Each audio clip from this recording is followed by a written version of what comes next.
नमस्कार दोस्तों, आपका स्वागत है आपके अपने YouTube चैनल अननोन किस्से में। दोस्तों, आज की वीडियो में हम आपको बताएंगे कि कौन से लोग कुत्ते की योनि में जन्म लेते हैं, कैसे व्यक्ति का जन्म कुत्ते के रूप में होता है, कहीं आप भी तो पिछले जन्म में कुत्ते नहीं थे, इस जन्म से भी आप पता कर सकते हैं। इस वीडियो को देखने के बाद आपको ज्ञान हो जाएगा कि कहीं आप पिछले जन्म में कुत्ते तो नहीं थे या आने वाले किसी भी जन्म में आपका जन्म कुत्ते की योनि में होगा कि नहीं। यह सब आपको वीडियो को देख के ही पता चलेगा, इसलिए आपसे निवेदन है वीडियो में कही गई बातों को ध्यान से सुनिए। तो दोस्तों, चलिए शुरू करते हैं आज की वीडियो। मित्रों, क्यों मिलता है मनुष्य को कुत्ते की योनि में जन्म, जानते हैं इसके सबसे पहले कारण को। लेकिन उससे पहले आपसे निवेदन है कि अगर आपने अभी तक हमारे चैनल को सब्सक्राइब नहीं किया तो आप हमारे चैनल को सब्सक्राइब कर दीजिए और कमेंट में हर हर महादेव जय श्री शंभू लिखना ना भूलें। दोस्तों, भगवान भोलेनाथ आपकी मनोकामना को जरूर पूरा करेंगे। दोस्तों, धर्म ग्रंथों में जीवन के साथ साथ हिंदुत्व के बाद मिलने वाली अवस्था का वर्णन भी किया जाता है। दोस्तों, बताया जाता है कि इंसान की मृत्यु के बाद उसके किए गए कर्मों के हिसाब से ही उसे अगला जन्म भोगना पड़ता है। यदि मनुष्य के पाप ना के समान हो तो इस धरती पर उसे दोबारा जन्म ना लेना पड़ता है, क्योंकि वह मोक्ष को प्राप्त हो जाता है। लेकिन जो मनुष्य गंदी हरकत और अधिक पाप करता है उसे प्रेत की योनि में नहीं भेजा जाता, बल्कि एक ऐसी योनि मिलती है कि वह अपना दर्द किसी को ज़ाहिर ना कर सके, साथ ही वह अपने मूल रूप को भी ना पहचान पाए और दर दर ठोकरें खाता फिरे। लोग उन्हें मार मार कर भगा देते हैं, जैसे कि एक कुत्ते की यूं। जी हाँ दोस्तों, आज की वीडियो में हम आपके एक ऐसी सच्ची घटना पर आधारित कहानी लेकर आए हैं जिसने घायल कुत्ता भगवान शिव महादेव से अपने अन्याय की मांग कर रहा है। और मैं आपको यह वचन देता हूँ कि इस कहानी को सुनने के बाद अगर आपको सुख प्राप्त नहीं हुआ तो हमारे चैनल को सब्सक्राइब मत करिएगा और वीडियो को कट करके चले जाइएगा। दोस्तों, कहा जाता है कि रामायण के समय की बात है, भगवान राम अयोध्या में बैठे न्याय कर रहे थे। जब भी सभी लोगों का न्याय कर चुके तो उन्होंने लक्ष्मण से कहा कि भाई बाहर देख लो, कोई शेष तो नहीं है। इसके बाद लक्ष्मण ने देखा एक कुत्ता बाहर बैठा हुआ है।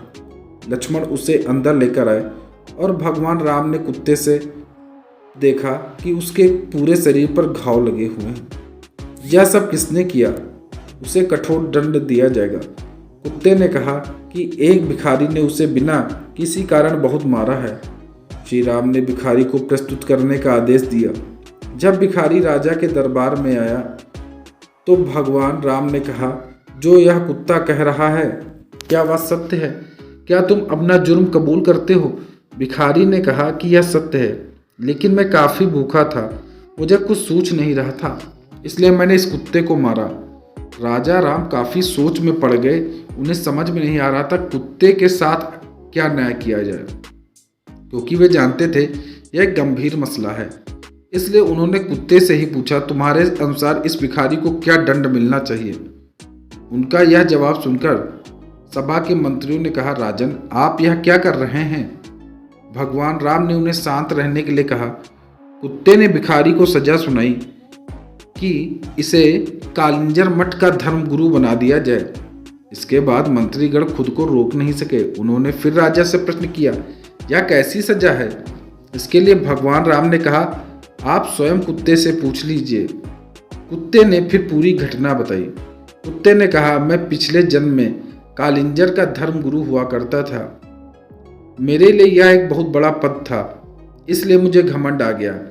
मैंने खुद को नियंत्रित करने की कभी कोशिश नहीं की, लेकिन मैं अनियंत्रित होता चला गया।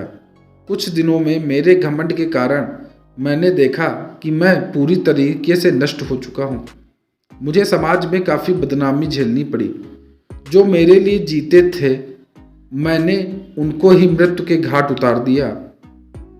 इस समय भिखारी क्रोध में है और उसने मेरे साथ इस तरीके की बदसलूकी की है और मैंने भी ऐसे ही अपने पूर्व जन्म में लोगों के साथ बदसलूकी की थी, जिसके कारण मुझे इस कुत्ते की योनि में जन्म प्राप्त हुआ है।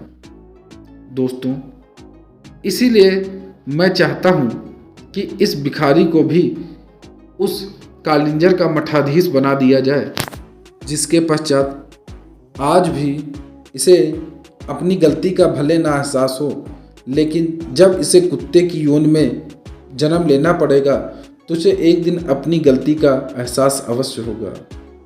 मित्रों, इस कहानी से हमें यह संदेश मिलता है कि यह हमें मानव जीवन लोगों की भलाई के लिए मिला है। अगर इसे हम अपने स्वार्थ के लिए दूसरों का अहित करते हैं तो हमें निश्चित ही कुत्ते की योनि में जन्म लेना पड़ता है। मित्रों, आप समझदार हैं, मेरे कहने का तात्पर्य समझ गए होंगे। आपको वीडियो कैसी लगी कमेंट बॉक्स में अवश्य बताएं। धन्यवाद।